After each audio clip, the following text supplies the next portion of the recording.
नमस्कार. नमस्कार. काल तुमचा मध्यरात्री प्रवेश झाला. काय कॉन्टॅक्ट झाला मूळ पक्षाकडून?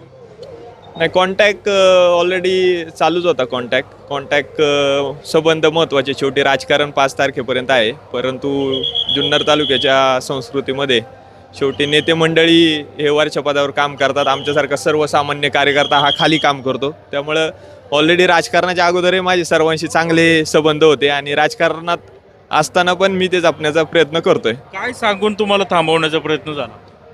नाही, थांबवण्याचा आता अंतर्गत बऱ्याच गोष्टी आहेत, बरेचसे अँगल आहेत त्याला. मी ते लगेच खरं तर आज आनंदाचा दिवस आहे, त्याच्यामुळे आज मला त्या गोष्टींवर संदीपभाऊ चर्चा करायची नाही, पण योग्य वेळी मी ती करेल.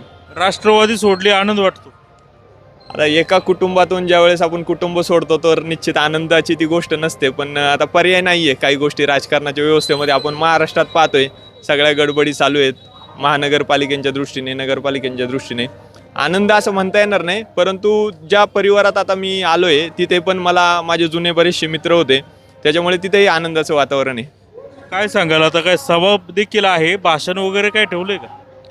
आत्ता मला खरं तर रात्री ज्यावेळेस आमचा प्रवेश झाला त्यावेळेस आजच्या अरेंजमेंटची मला जास्त कल्पना नाही आहे, कारण मी या कुटुंबात नवीन आहे. परंतु आज आम्हाला ज्या पद्धतीचं नियोजन आणि जबाबदारी दिली आहे ती करण्याचा प्रयत्न आम्ही केलेला आहे. आणि भाषणाचं काही नियोजन नाहीये? नाही, भाषणाचं असं मला सांगण्यात नाही आलं अजून काही. काय परिस्थिती आहे एकंदरीत? आता हे सर्व आता तुमच्याच गणातले कार्यकर्ते आहेत का? हो म्हणजे ही सगळी ज्येष्ठ मंडळी तुमच्या गावी आले? हो हो. गावातून कसा प्रतिसाद राहील? नाही, आमचं गाव हे एक विचारी एक बैठक असलेलं गाव आहे आणि ज्यावेळेस गाव सोडून तालुक्याच्या राजकारणामध्ये एखादा माणूस पुढे जातोय तर गाव त्या ठिकाणी एक कुटुंब म्हणून पाठीमागं नेहमी उभं राहत आलेलं आहे. तुमच्या गावामध्ये काँग्रेस पक्षाचे तालुका अध्यक्ष राहतात अशोक गोलप. हो. काय अपेक्षा आहे त्यांच्याकडून? नाही, तालुका अध्यक्ष हे राजकारणाच्या दृष्टीने जरी ते असले तरी ते व्यक्तिगत माझे आजोबा आहेत आणि आजोबांचा आशीर्वाद माझ्या पाठीशी कायम आहे. म्हणजे त्यांचा आशीर्वाद तुमच्या पाठीशी आहे? हो, आशीर्वाद आहे ना, माझे आजोबा आहेत ना ते. मला तर कळलं ते काँग्रेसचे उमेदवार शोधतायत. नाही, आता तो पक्षीय त्यांचा, आता शेवटी वरिष्ठांचा काय आदेश आहे किंवा त्यांच्या पक्षाची काय वाटचाल आहे, परंतु आजोबा म्हणून आणि कुटुंबातले एक मार्गदर्शक म्हणून ते माझ्या पाठीशी आहेत. शरद सोनवणेंचा अनुभव कसा?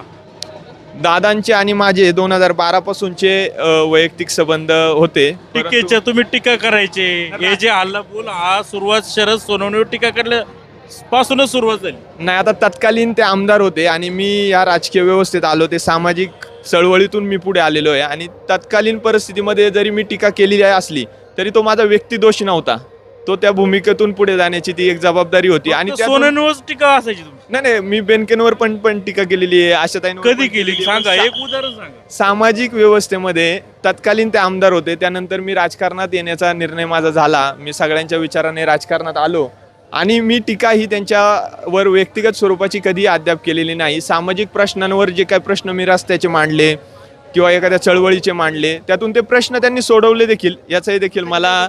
परंतु तुम्ही फक्त टार्गेट सोनवणेंना करायचे. ज्यावेळी त्याच गादीवर आमदार अतुल बेनके बसले तेव्हा तुमचं लेखणी बोथड झाली. नाही, तसं म्हणता येणार नाही. 2017ला जेव्हा मी मूळ प्रवाहात आलो, 2017ला मी गावाने मला ग्रामपंचायत सदस्य म्हणून निवडून दिलं. त्यानंतर मी शेवटी काम करताना एखादा बॉस आपल्यावरती लागतो, त्यातून कामं होतात लोकांची, तर मी तो पर्याय निवडला. पुरोगामी विचार म्हणून मी अतुल शेठ बेनके साहेबांसोबत गेलो आणि त्या माध्यमातून गावची सेवा केली, कामं देखील करण्यात मला यश प्राप्त झालं. मग आता बॉस कोण?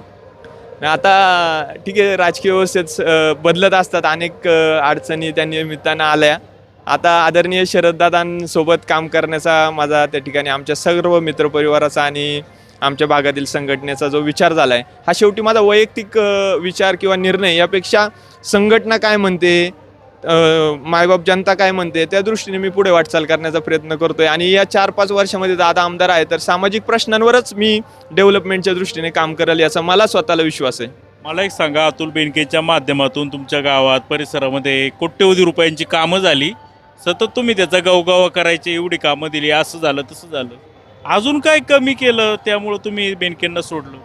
ना, मी त्यांचा व्यक्तिशः आभारीच आहे, कारण जी कामं म्हणजे व्यक्तिगत स्वरूपाची असेल आणि सार्वजनिक स्वरूपाची असेल, त्यांनी कधीही कामाला माझ्या नाही म्हटलं नाही. आणि खरं तर माझ्या व्यक्तिगत जीवनामध्ये बेनके कुटुंबाचं योगदान हे पूर्ण राहिलेलं आहे आणि मी प्रवेश केला म्हणून ते नाकारण्यासारखं अजिबात नाही. परंतु राजकीय ज्या काय अडचणी आहेत त्या त्यांनाही ज्ञात आहेत आणि मलाही ज्ञात आहेत. त्याच्यामुळे ह्या सगळ्या गोष्टी घडलेल्या आहेत. तुम्हाला पंचायत समिती लढवायची होती, ही तुमची राजकीय अडचण. नाही असं म्हणता येणार नाही.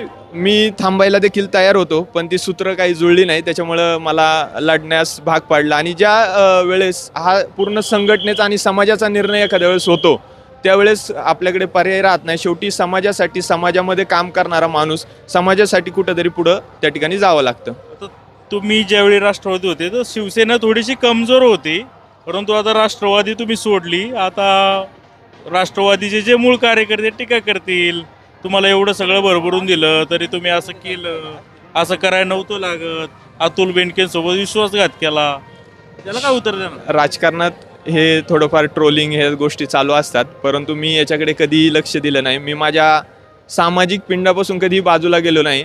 आणि जे काही माझे सहकारी आहेत त्यांना माझी विनंती आहे की सगळ्या गोष्टी हे समाजापुढे येत नाही. काही गोष्टी ह्या अंतर्गत बऱ्याच गोष्टी त्याच्यामध्ये असतात. आता मलाही त्या माहीत नव्हत्या, परंतु ह्या राजकीय व्यवस्थेत पडल्यानंतर एखादं उदाहरण सांगा ना, एखादं, जास्त नका, एक सांगा. काय आता समजलं जरा थोडंसं आतलं? कसं आहे, संघटना ही फार महत्त्वाची. आणि संघटनेचा जो काही निर्णय ठरला होता त्या निर्णयाला अनुषंगून काही गोष्टी अनुषंगाने झाल्या नाही. त्याच्यामुळं थोडंसं या गोष्टी पुढे जाऊन घडत गेल्या. पण ठीक आहे. तुम्हाला आता देवराम लांडेंचा आकस का? नाही, माझा व्यक्तिगत, मी सांगितलं ना, राजकारणामध्ये माझा व्यक्तिगत कुणाला विरोध नाही. परंतु समाजाच्या दृष्टीने, या भागाच्या दृष्टीने ज्या काही गोष्टी पूर्वीपार घडत आलेल्या आहेत त्या गोष्टींपासून थोडासा मी आजच्या घडीला विचार केला तर आपण वैचारिकपणा ठेवला पाहिजे. आणि त्या दृष्टीने जे काही आमची मागणी होती त्या मागण्या आम्ही मांडल्या. तसेही देवराम लांडे साहेब हे काय माझे व्यक्तिगत विरोधी नाही. हे ज्या विरोध गोष्टी का तुम्हाला? प्रक्रियेत ते तुम्हाला चालतात, तुम्हाला ते का चालत नाही? असं चालतात किंवा असातला काय भाग नाही. आता ज्याच्या गोष्टी ज्याला त्याला माहिती आहेत, त्यांना माहिती आहेत, माझ्या मला माहिती आहे. देवराम लांडे म्हणतात का मला अजिंक्य चालेल, पण अजिंक्यचं म्हणणं आहे मला देवराम नको. नाही, पूर्वीचा इतिहास पाहिला तर ते सगळ्या गोष्टी सुरुवातीला चालतात आणि नंतर मात्र त्या बिघडतात. त्याच्यामुळे आपलं आधीच सावधान राहिलेलं बरं. तुमचा बेनकेंवर विश्वास नव्हता? ना, माझा बेनकेंवर पूर्ण ठाम विश्वास होता. परंतु ज्या पॅनलमध्ये आपण लढणार आहोत तो पॅनल हा विश्वासाचा पॅनल असला पाहिजे, तो समाजाचा पॅनल असला पाहिजे. आणि मायबाप जनतेने जो विश्वास दाखवलाय तो विश्वासाचा पॅनल असला पाहिजे, असं माझं मत होतं. तुमच्या घरी आम्ही आल्यावर तिथे फोटो आहेत अतुल बेनकेंची, त्या फोटोचं काय करणार आता? अतुल शेठ माझ्या हृदयामध्ये आदरस्थानी आहेत, ते राहतील. शेवटी त्यांनी आणि त्यांचे वडील म्हणजे स्वर्गीय वल्लभ शेठ बेनके साहेब यांनी या भागाचं, या तालुक्याचं गेले अनेक वर्ष नेतृत्व केलेलं आहे. त्याच्यामुळे त्यांच्याबद्दल उगीच काही गोष्टी झाल्या म्हणून काहीतरी बोलण्यापेक्षा ते आजही आदरस्थानी आहेत, कालही होते आणि उद्याही राहतील. परंतु माझी भूमिका आज आदरणीय दादांसोबत आहे. मग आता बेनकेंच्या शेजारी शरद सोनवण्याचा फोटो लावायचा का? आता युतीमध्ये सगळे एकत्र बसतात, आपण कशाला खाली मांडायचं? अजून एक फोटो वाढला घरात तर काय हरकत आहे? या होत्या अजिंक्य कोल्हापूरच्या प्रतिक्रिया. आणि अतिशय चांगलं म्हणजे एकदम पोक्तपणा आलंय अजिंक्यच्या बाबतीत. आणि त्याची सीट सुद्धा जबरदस्त आहे आणि लोकप्रिय आहे. पाहू काय होतंय, जनता कोणाला निवडून देते ते पाहत राहा. जुन्नर टाइम्स जुन्नर.